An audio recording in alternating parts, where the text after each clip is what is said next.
फिर उसकी हड्डियां भले मुझ में नहीं आए तो भी मैं जीते जी उसको तार देती हूँ। उसकी अस्थियां आने की भी जरूरत नहीं है मेरे पास। आप में से कितने लोग हैं जो गंगा नहा के आए? सब नहाया? धरलोरी जी क्यों? अच्छा, तो बच्चों से कहते हैं ना, अब हमको वापिस मरने के बाद भले गंगा जी लेके मत जाओ, हम तो तर गए, हो गए।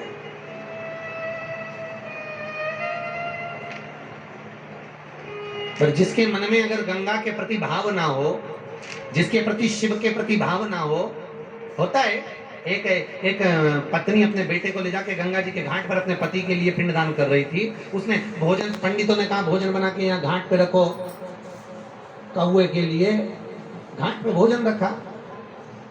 उसके पास में एक और पत्नी अपने पति के लिए भोजन बना के रखी थी। कौआ उड़ते हुए आया और उड़ते उड़ते आकर पास वाली जो पत्नी ने भोजन रखा था उसमें से खाकर चले गया। तो इधर बेटा बोला मम्मी से, मम्मी देख तो सही, जरा देख, वो पिताजी उड़ते हुए आए और वहां का खाकर चले गए। इतने में माँ रोती रोती बोली, तेरा बाप है ही ऐसा, अभी तो पड़ोसी के घर पे खाया, अपने घर का तो कभी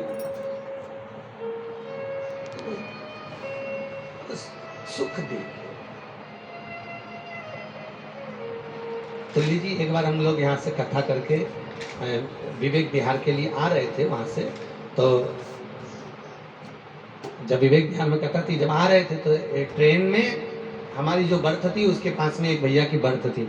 तो एक बर्थ उनकी खाली थी, उसमें लाल झोली अस्थियां रखी। और उस पे एक बच्चा चढ़ गया, चढ़ा तो उसने कहा इसमें मत चढ़ना, हमारी अम्मा बैठी। तो हमने पूछा कहाँ है तुम्हारी अम्मा? तो कि झोली में। तो रोते रोते आंख में आंसू भर के बोला, हमारी इतनी बड़ी अम्मा थी, इतनी सी हो गई। हमने कहा तो जगत का नियम है, इतनी बड़ी हो चाहे इतनी बड़ी हो, आखिरी में इतनी सी हो जानी। इतनी सी झोली में अम्मा, और चाय पिए तो एक कप अम्मा के लिए रखे सीट पे। तुमने भी देखा होगा कई बार, क्योंकि अम्मा को ले जा दिया था। हमने पूछा कहाँ जा रहे थे? हरिद्वार ले जा रहे। भोजन खाए तो पहले अम्मा के लिए रखे, सौंफ सुपारी खाए तो अम्मा के लिए रखे। अच्छा, ईमानदारी से बोलो, रिजर्वेशन करवाया उसने? करवाया कि नहीं करवाया?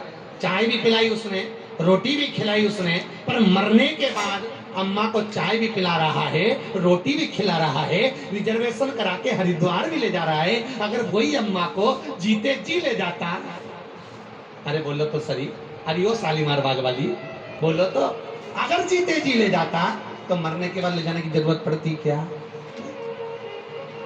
फिर वही वाली बात आ गई। बहुत दिन गाया था, फिर से गाओ, कभी प्यासे को बाद अमृत।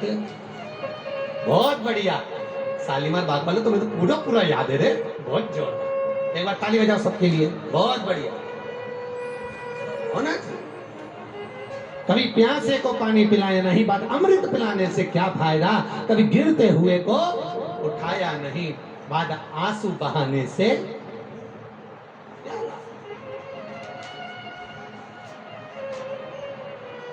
क्या जीवन।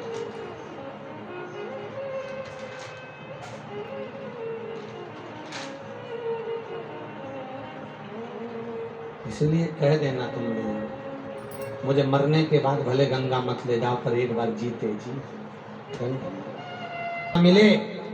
शरीर साथ दे तब तक तीर्थ करो, और जिस दिन शरीर साथ देना बंद कर दे उस दिन घर को तीर्थ बना दो। कहीं मत जाना, पर शरीर साथ दे रहा है जब तक तीर्थ करना, खूब करो।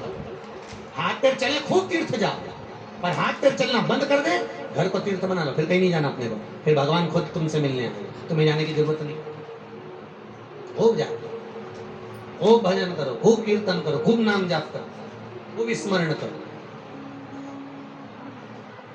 पर हमारी सीओर की विटले सेवा समिति हर साल कहीं ना कहीं तीर्थों में कार्यक्रम रखती है। अभी 13 नवंबर से 17 नवंबर तक 5 दिन उज्जैन में, महाकाल की नगरी में, क्योंकि पूरे विश्व में केवल एक नगरी है उज्जैन जिसमें भगवान शंकर अपनी बहन के साथ 84 रूप में रहते हैं। तो पूरी दुनिया में कहीं पर 84 महादेव नहीं है, पर 84 लाख योनियों को काटने के लिए 84 महादेव उज्जैन में बसते हैं।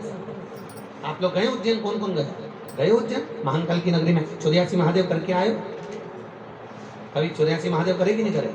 कभी मौका मिले, और अगर जा नहीं सकते तो 13 नवंबर से 17 नवंबर तक 5 दिन शिव महापुराण की कथा भी है उज्जैन में, और 84 महादेव की यात्रा है। मात्र 2,500 रुपए में, 2,500 रुपए में खाना पीना रहना और पूरी 84 महादेव की यात्रा आपको बड़े प्रेम से करना। पधारो हमारे साथ में 5 दिन 84 महादेव की यात्रा भी करो और शिव महापुराण की कथा भी सुनो, हो खाओ पियो मौज करो और आनंद करो। 5 दिन जीवन का सुख पाएगा। जब तक शरीर साथ दे खूब तीर्थ करो, और जिस दिन शरीर साथ देना बंद करे, और 84 महादेव की जो यात्रा होगी वो पैदल नहीं होगी, गाड़ियों से, क्योंकि दूर दूर महादेव हैं उज्जैन में, बहुत दूर दूर हैं, इसलिए गाड़ियों से यात्रा बड़े प्रेम से। कंकाल राजा दुनिया में केवल 2 जगह पर मुर्दे की भस्म चढ़ती है, एक काशी के विश्वनाथ, एक उज्जैन के महाकाल।